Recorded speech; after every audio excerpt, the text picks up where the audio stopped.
હું મારો છોકરો એ બાલવાટિકા પૂરું કર્યું પછી હું સ્કૂલમાં ગયો લિવિંગ સર્ટી લેવા. એ લોકોએ લિવિંગ સર્ટી મને પહેલાં તો આપ્યું જ નહોતું. કીધું હતું કે તમને પછી આપશું.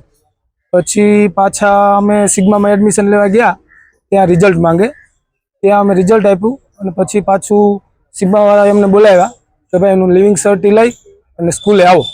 અમે લિવિંગ સર્ટી લેવા ગયા, લિવિંગ સર્ટી અમને આપ્યું. એ લોકોએ લિવિંગ સર્ટી લઈને સિગ્મા સ્કૂલે જમા કરાવ્યું.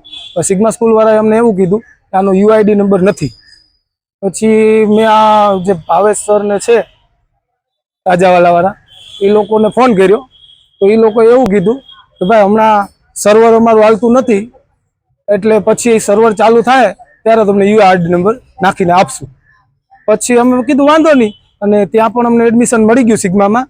પણ હવે પછી એ લોકો અમને યુઆઈડી નંબરમાં એવું લખી દીધું લેટર પેડમાં કે ભાઈ અમારા શરત ચૂકથી અમારાથી રહી ગયું છે, અને ત્યાં સિગ્મામાં કીધું કે તમે લોકો પહેલા ધોરણથી એનું ચડાવી દેજો યુઆઈડી નંબરમાં, એટલું કીધું એ લોકોએ તાજાવાલા.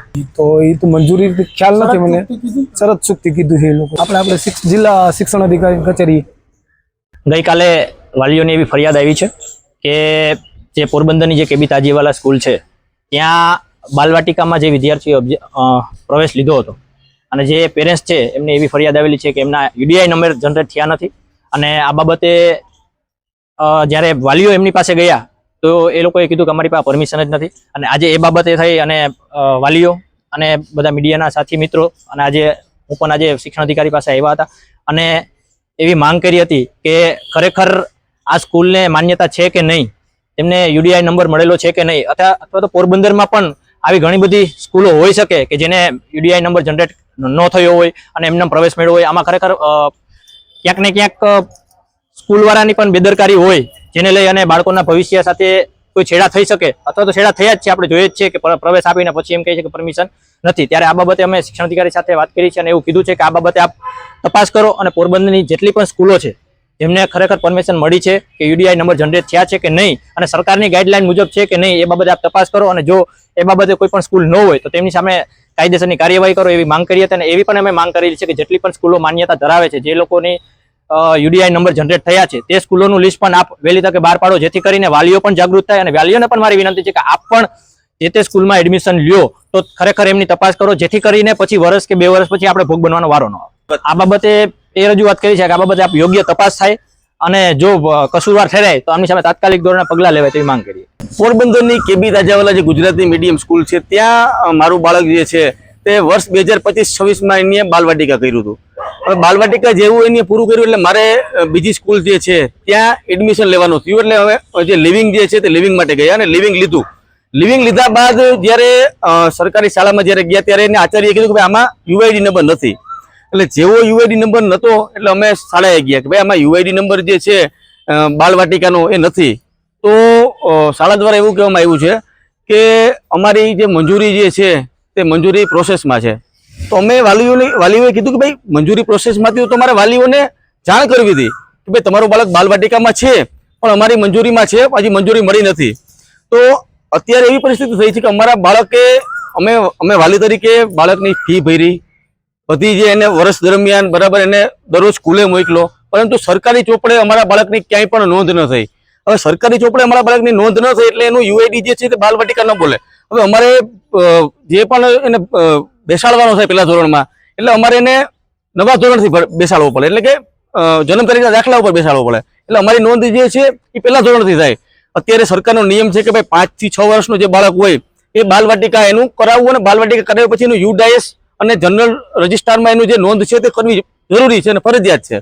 પરંતુ ક્યાંક ને ક્યાંક અમને બધા વાલીઓને અંધારામાં રાખી અને શાળાએ આ જે વાત જે છે તે શાળાએ છેક સુધી નથી કીધી.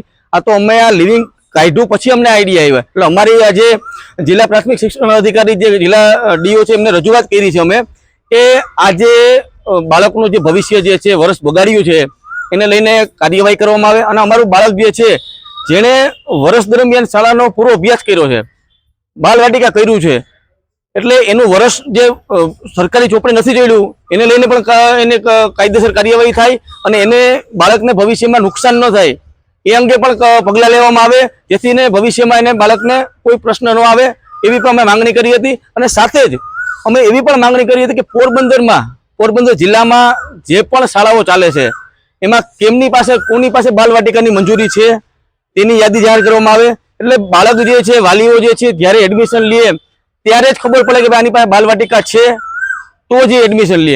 આમાં કેવું છે કે અત્યારે તમને વાલીઓને કહે નહીં આપને તો આપણે શું છે કે અત્યારે ફી ભરી, અત્યારે 25-26 હજાર રૂપિયા બરાબર આપણે ફી ભરી હોય અને આપણે જો એવું કહેવામાં આવે કે ભાઈ તમારું બાલવાટિકા જે છે એ તમારું કે નોંધ નહીં રહે સરકારી, તો કોણ મૂર્ખ હોય કે જે પોતાના બાળકને ત્યાં ભણાવે. એટલે આપણે સરકારી ચોપડે ચડે એ જ આપણું હેતુ હોય કે ભાઈ સરકારે બાળક ભણ્યું છે તો એનું સરકારમાં નોંધ થાય, કેમ સરકારનો નિયમ છે એ આપણે પાલન કરવું પડે. એટલે આમાં એવું કંઈ થયું નથી, એટલે અમારે ક્યાંક ને ક્યાંક નથી. આ તો અમારા 3 થી 4 વાલીઓને અમે લિવિંગ કાઢ્યું એટલે અમારા ધ્યાનમાં આવ્યું. હજી પણ જે શાળામાં જે અભ્યાસ જે કન્ટિન્યુ કર્યું છે હોય એવો લોકોના યુઆઈડી ચડ્યા હશે, એ પણ મને એવી શક્યતા છે કે એ પહેલા ધોરણ ચડાવી દીધા હશે, કેમ કે યુઆઈડી એની પાસે બાલવાટિકાનું નહોતું, એવું કહે છે કે અમારી પાસે બાલવાટિકાની મંજૂરી પ્રોસેસમાં હતી.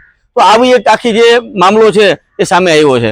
એ બી તાજાવાલા ગુજરાતી મીડિયમ સ્કૂલ છે, પોરબંદરની શહેરની મધ્યમાં આવેલી છે. એટલે સ્વાભાવિક છે આપણે વાલી તરીકે હોય એટલે આપણે બાળકને ત્યાં બેસાડ્યો, બરાબર. આપણે પૂછવા પણ ગયા હતા, અમે જ્યારે બાલવાટિકામાં આવ્યો ત્યારે પૂછ્યું હતું ખરી કે ભાઈ બાલવાટિકા છે ને, તો કે હા બાલવાટિકામાં જ છે. હવે એના પુસ્તક છે આપણી પાસે છે, પુસ્તક છે એ બાલવાટિકાને ભણાવવામાં આવ્યા. આપણે પહોંચ જે ભરી, જે 2 ફી પહોંચ ભરી એમાં બાલવાટિકા લખ્યું છે.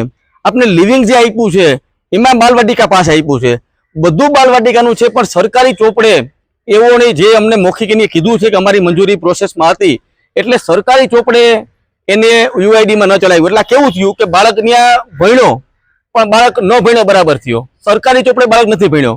એટલે આમાં એવું છે બાળકની, આમાં માસૂમ જે બાળકો જે છે એની કોઈ પણ ભૂલ નથી, છતાં પણ અત્યારે એનું વર્ષ છે આ બાલવાટિકાનું બગડ્યું છે.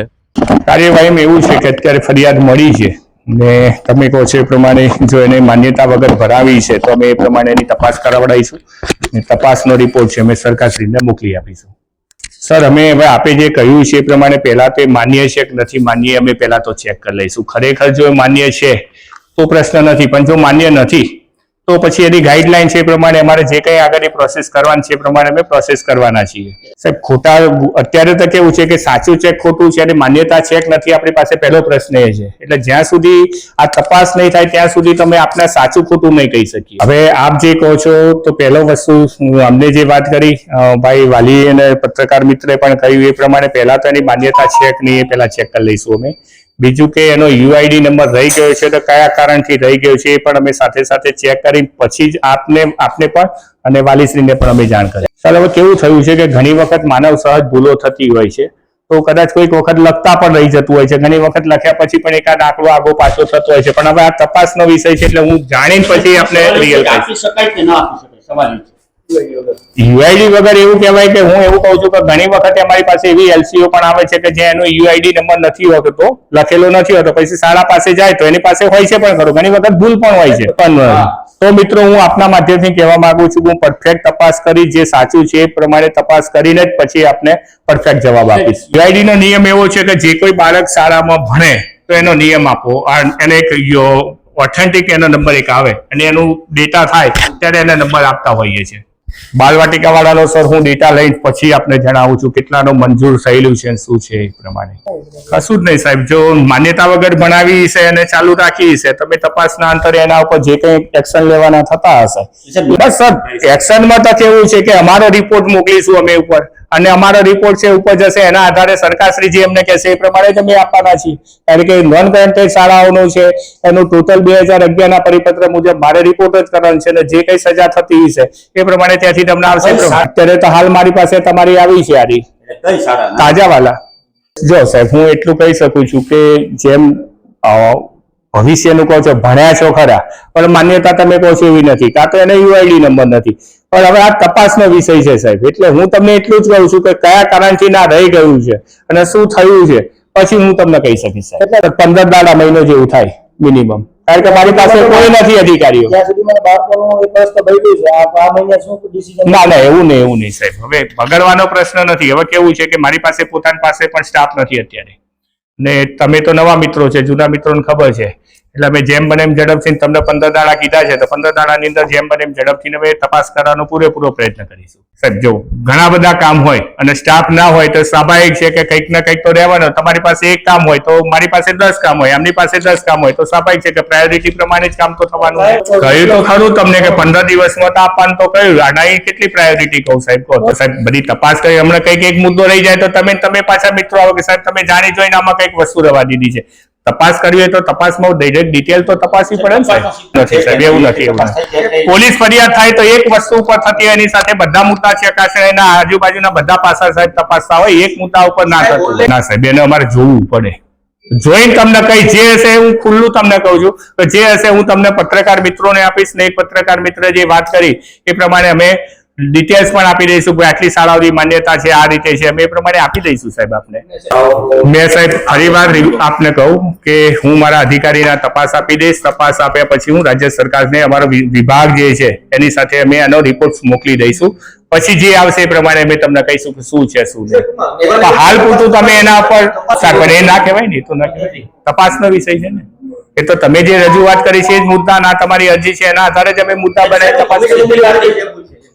તમે ક્યાં ના પાડીએ છે તમને આપવાનું? ક્યાં ના પાડ્યું છે? પણ તમે કોઈ પણ મુદ્દો લઈને આવો કોઈ પણ માણસ તમને એમ કહો ચલો ભાઈ પેસ્ટર્સ ઇન્ડિયાનું તમે બંધારણ કહો, બોલો તમને યાદ છે?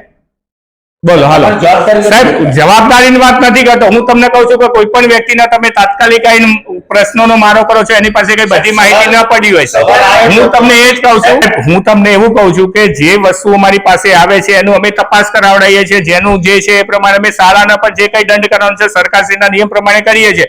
અમે એક પણ હલાવીએ તમને એક ઉદાહરણ આપું સાહેબ.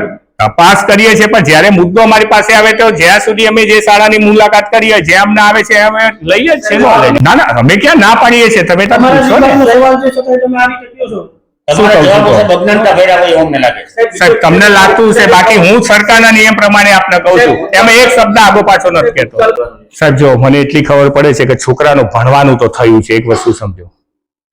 માન્ય છે કે અમાન્ય છે આપ જે કહો છો એ તપાસના અંતે ફાઇનલ થશે. એનો નંબર આવ્યો નથી એ પણ ખબર પડશે. પણ હાલ પૂરતું એવું કહું છું કે છોકરાને તમે ત્યાં ભણાય છે, બાળકને અન્યાય મારી દ્રષ્ટિએ વાત કરું છું કે એને ભણાવેલો છે. હવે તમે કહો છો કે આ માન્ય છે, તપાસનો વિષય છે અને તપાસમાં અંતે એવું લાગશે કે ખરેખર આ છે તો અમે એને દંડ પણ કરીશું. સરકારને પણ લખીશું કે ભાઈ આ વસ્તુ તપાસના અંતે મળ્યું છે ને અમારી આ ભલામણ છે. સાહેબ બાળકનું ભવિષ્ય તો હું તમને શું કહી શકું એમાં મને કહો સાહેબ. હું તો એવું કહું છું કે જેમ તમે અમારી જવાબદારી ફિક્સ કરો છો એમ હું તો વાલીને કહું છું કે ભાઈ તમારે ચકાસણી કરીને તો જોવું પડે ને. અત્યારે 10 જગ્યાએ માહિતી મળે છે. જો આપણને અન્ય જ્ઞાન હોય તો 5 માણસને પણ લઈને પૂછાય તો ખરું ને કે ભાઈ આ સાહેબ. અમારું દર વર્ષે કેવું હોય કે ઓલરેડી અમારી જે શાળાઓ હોય એનું અમે ચકાસણી કરતા હોઈએ. જો એ રિપોર્ટ મારી પાસે નથી આવ્યો હું જો તપાસ કરી લે કે આ શાળાની કોઈએ મુલાકાત કરી છે. અત્યાર સુધી હું 2 વર્ષમાં આવ્યો છું, લગભગ 3 થી 4 શાળા ઉપર મેં કાર્યવાહી કરી છે. એક શાળા તો મેં બંધ પણ કરાવી દેવડાવી છે કુતિયાણા. જો સાહેબ હું એવું કહું છું કે પોતાના માટે કોઈ બીજાનો સ્વાર્થ આપણે અટકાવી અથવા તો કોઈનું ખરાબ કરીએ એ વસ્તુ મારી દ્રષ્ટિએ ન કરવું જોઈએ. એને જે સાચું છે વ્યક્તિને એને કહેવું જોઈએ. જેના કારણે બાળકના વાલીને ચલો બાળક અજ્ઞાન છે, વાલી તો જાગૃત છે, થોડા ભલે ભણેલા છે કે નથી પણ એના બાળકનું હિત તો વિચાર તો એના પોતાના ફાયદા માટે મારી દ્રષ્ટિથી એને એવું ના કહેવું જોઈએ. એને જો જે સાચું છે કે ભાઈ આ વસ્તુ છે મંજૂરી લીધી છે કે નથી લીધી, આ વસ્તુ છે તમને અનુકૂળ લાગે તો પ્રવેશ લો નહીં તો પછી બીજા, આવું એને કહેવું જોઈએ. નૈતિકતાની દ્રષ્ટિએ ના કહેવું જોઈએ સાહેબ. હું એટલો જ કહું છું કે હવે તપાસ તો કરવા દો મને. તમે કહો છો મને તપાસ તો કરવા દો.